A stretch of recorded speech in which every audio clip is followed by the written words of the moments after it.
Y para eso, entre otras cosas, hay que bajar los impuestos. Entre otras varias cosas, hay que bajar los impuestos. Bajar los impuestos también implica, de alguna manera, que el Estado, la política, haga un ejercicio de introspección y vea qué gastos no son indispensables y hay que cortar. A propósito, vos fuiste ministro del Interior, es decir, la conexión del gobierno con las provincias, y uno ve que las 17 provincias, la mayoría, digamos, peronistas, están planteando una ampliación a 25 miembros de la Corte Suprema.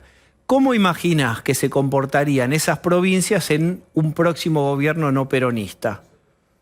Digo, puntualmente con ese tema me parece que está totalmente alejado de la agenda de los ciudadanos, ¿no? Creo que hay una obvia grieta en la Argentina, pero se le suma la grieta más profunda todavía entre la ciudadanía y la política. Y la política con estas actitudes lo que hace es ahondar esa grieta. ¿Qué tiene que ver reformar y agrandar la Corte Suprema a 24 miembros con la agenda que le quita el sueño a los argentinos? Nada, absolutamente nada.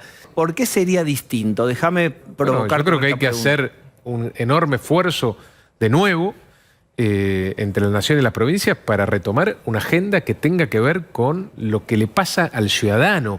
El ciudadano, los argentinos, tienen desesperación por conseguir empleo. Aquel que lo tiene, que tiene la dicha de tenerlo, tiene angustia por perderlo, por la posibilidad cierta de perderlo. Entonces, hagamos desde la política cosas para ir en línea con esa agenda que le quita el sueño a los argentinos.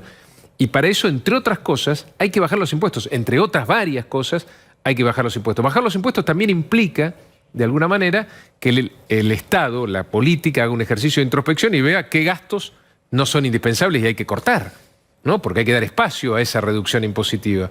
Hay un montón de gastos que están vinculados con los privilegios de la política, privilegios de sectores que la política apaña, gastos que no son indispensables, que no le llegan a la gente, y tenemos que cortar con esos gastos. Y cuando hagamos eso, cuando cumplamos con la gente de esta manera, vamos a tener el espacio fiscal necesario para reducir los impuestos, cosa que creo que es imperiosa.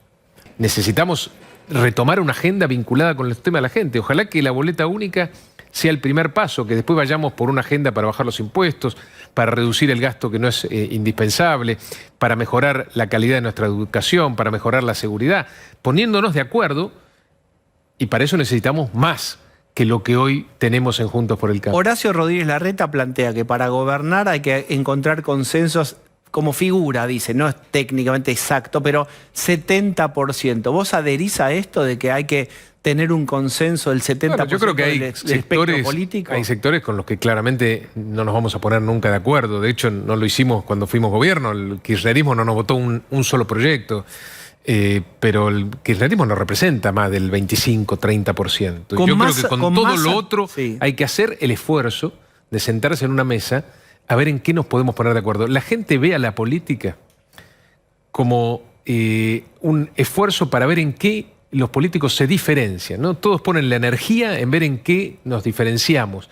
Y la gente nos quiere ver sentados en una mesa poniéndonos de acuerdo en cosas concretas. Yo creo que nos podemos poner de acuerdo. Por ejemplo, ¿cómo no hacer un esfuerzo con Milei, con Camaño, con Randazzo, con los que sean para bajarle la presión impositiva a la gente y a los sectores de la producción? Creo que ese esfuerzo vale la pena. Y nos podemos poner de acuerdo con Milei también en reducir el gasto improductivo, el gasto que no es indispensable, el gasto vinculado a los privilegios de la política. Podemos ponernos de acuerdo en esas cosas. Eso es mucho más importante para la gente que si Milei va o no a participar de nuestra coalición en el 23. Creo que la política no está tomando en cuenta la mirada que tiene la gente sobre nosotros. Todo el tiempo estamos hablando de otros políticos. Yo estoy cansado de ver a políticos que hablan de otros políticos. Políticos que hablan y se contestan por las redes sociales. Nunca hablando de los temas que le preocupan a la ciudadanía. Creo que lo tenemos que empezar a cambiar a eso. Y no importa si Camaño, Milei o el que fuera no forma parte de Juntos por el Cambio. Hay proyectos concretos que le cambian la vida a la gente que vale la pena hacer el esfuerzo de trabajarlos y de llegar a un consenso y un acuerdo.